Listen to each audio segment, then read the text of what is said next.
What's up, guys? Welcome to Daily Dose of Reddit. This is your host that's wondering why Jack in the Box's curly fries taste like hush puppies, Zach, and today's subreddit is r/ProRevenge, with a couple little small stories from r/Petty Revenge, because the first story from ProRevenge is super long, and I don't want to read another long story after a super long one, so I have to have two really short ones. The balance is about. Alright, tally-ho, here's the first story. It's called The Karen That Breeds Minion Karens. This all happened around Christmas, New Year's, but I just found this sub and am obsessed with it now, so I have to give my story. My grandparents immigrated to Canada from Italy in the 70s and opened up a restaurant. When they passed away, the restaurant went to my parents. Over the decades, they grew and expanded it. I've been working at the restaurant since I was 15. Over time, my parents got older and eventually retired, becoming snowbirds, go to Florida for the winters.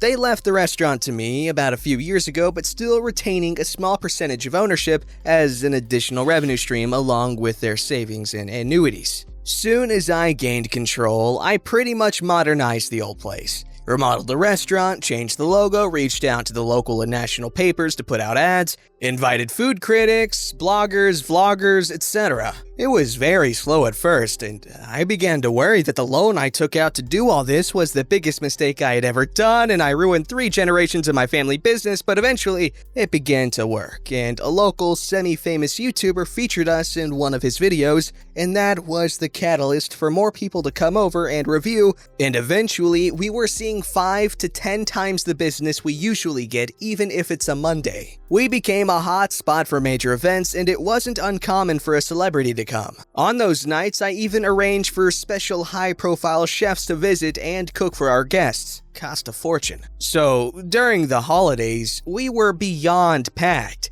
It got to the point where people would have had to make reservations in July to get a table in December. This process took years to get where we are now. When it gets busy, I don't just sit in the back office. I'm on the floor doing whatever needed to be done. Even if that means I greet people, bussing tables, or even mopping the floors. Other nights when we have high-profile guests or events, I'm in a blazer and am acting in charge though. On one night, a group of 6 women walk in. 5 of them looked to be in their early 20s, and the head of the group looked like she was in her mid-20s. Best theory is that she was one of the other 4 girls' older sisters, or a possible older sorority sister to incoming college freshmen maybe. I was greeting at the door. As they were walking up, Queen Bee Karen was telling the baby Karens on how this place is awesome, food is amazing, and there might even be celebrities here. When she came up to me, she told me she needed a table for 6. I replied, "Of course, can I get the name on the reservation?" She looked at me and said,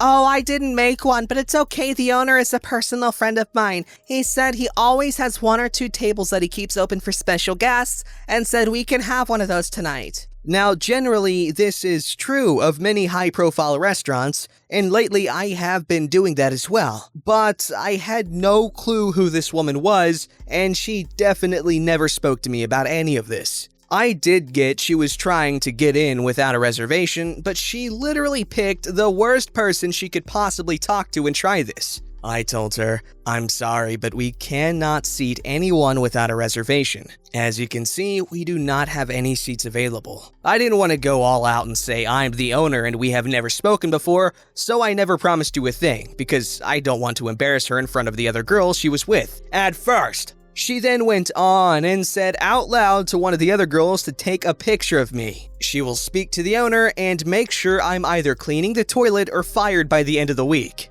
The other girls following her lead were like, "Yeah, kiss your minimum wage job goodbye." I'm not sure if they were in on it with her or they honestly thought she knew the owner. Queen Bee Karen then went on and said, "Look, can you just give us a table or I can make life very difficult for you.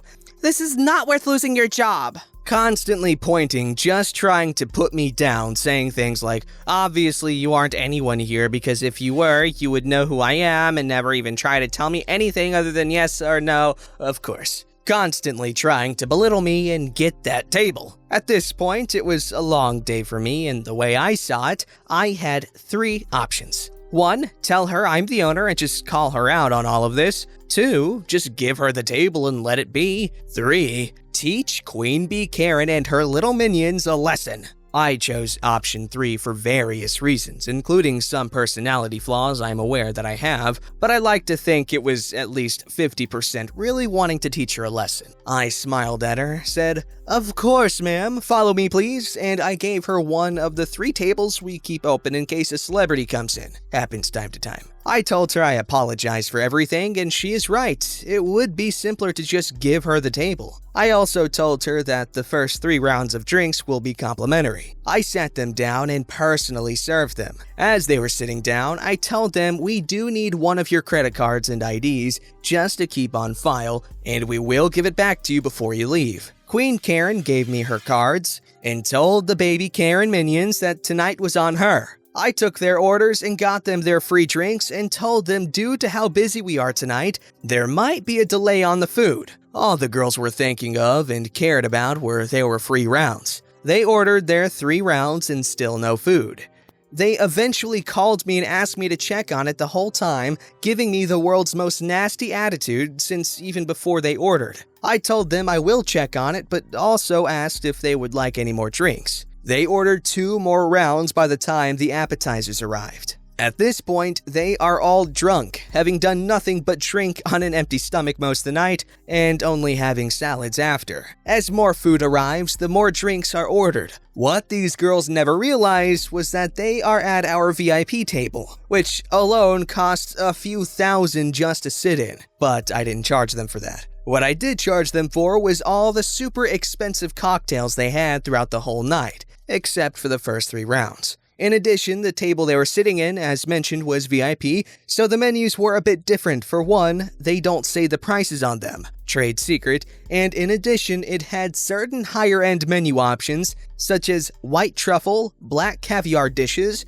and specially imported West Coast oysters, among other things. At one point in the night, I was honestly rethinking what I was doing and thought I might be going too far with these poor girls that might not know any better, but some things reassured me throughout the night. Such as one of the baby Karens asking me if I felt like my life was worthless since all I ever became was a waiter. Also, one of my other employees told me how they were discussing how to screw with me to the point that they can just do this whenever they want and I will always give them a table. I also overheard them say, "He's cute, but I would never date a waiter like that. He's such a pushover." There were a bunch of comments like that the whole night. So I kept on with their life lesson. By the end of the night, each girl racked up a bill in the range of $500 to $600 per girl. When I handed the Queen Karen the bill of $4,232.23 with tax,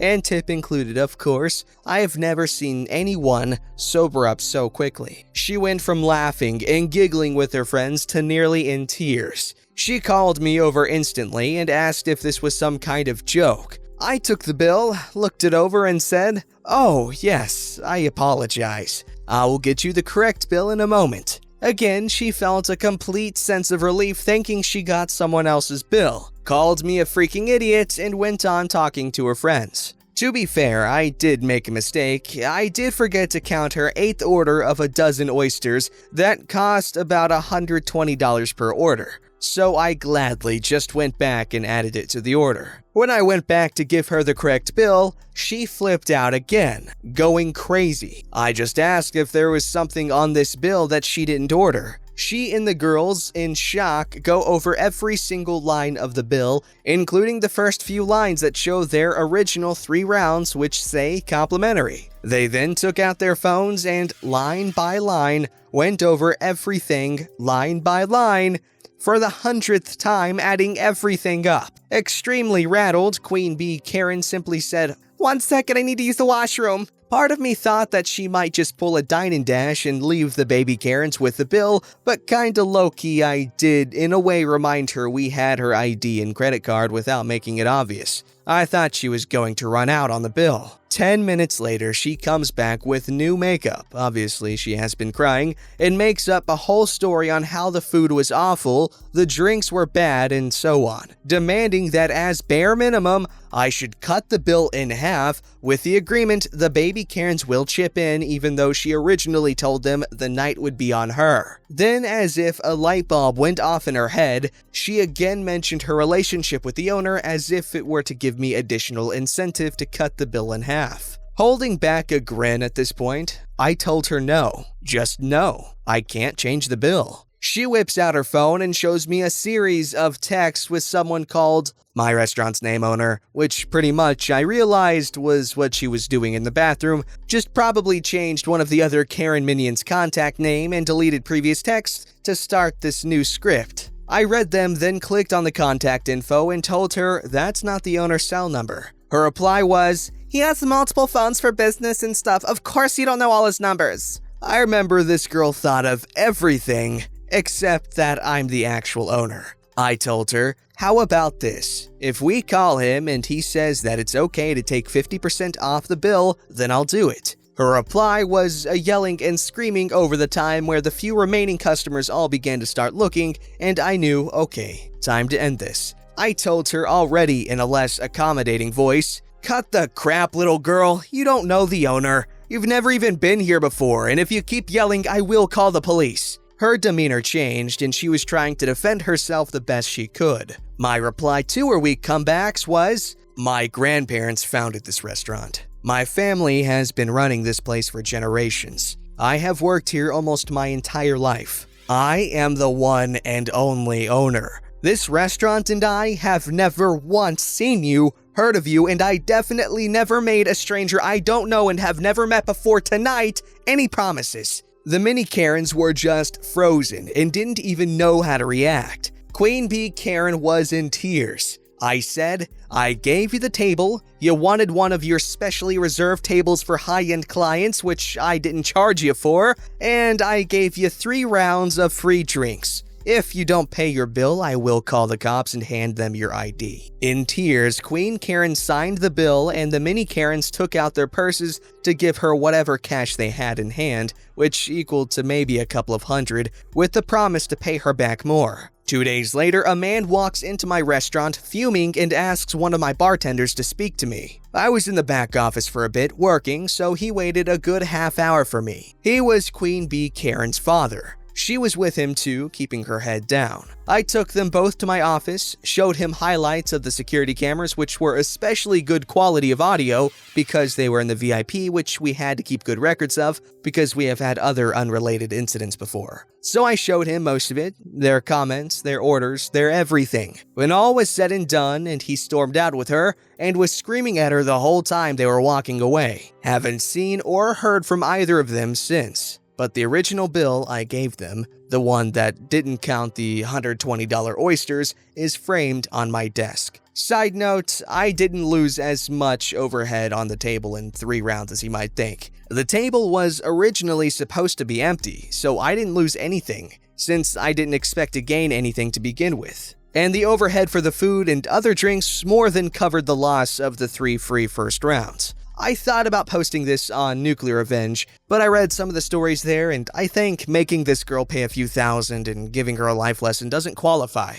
Some of the revenge there is life-ending revenge stories and losses in the tens or hundreds of thousands. Edit. Jeez, there are some serious Karens DMing me and stuff. Guys, yes, there are posts in my histories about questions about a job at a bank. Last year, my ex's brother fell on really hard times and he went to live with us for a few months. He's also a Reddit user. He posted when using my PC, which I didn't and don't care about. Choose to believe it or not, here's my story and enjoy it. Dropping mic, walking away. I'm not going to drop my mic. That is ridiculous. Do not drop microphones, guys. Unless it was like specifically built to be dropped, don't drop it. You're going to ruin it. Seriously, they're expensive. And as for this revenge story, very, very good. That's some good tasteful revenge. Didn't go too far at all. Like, the girl literally got what was coming to her. Like, she ordered these things, she's gonna have to pay for them, and she was a jerk, so yes, he could have explained that she probably isn't financially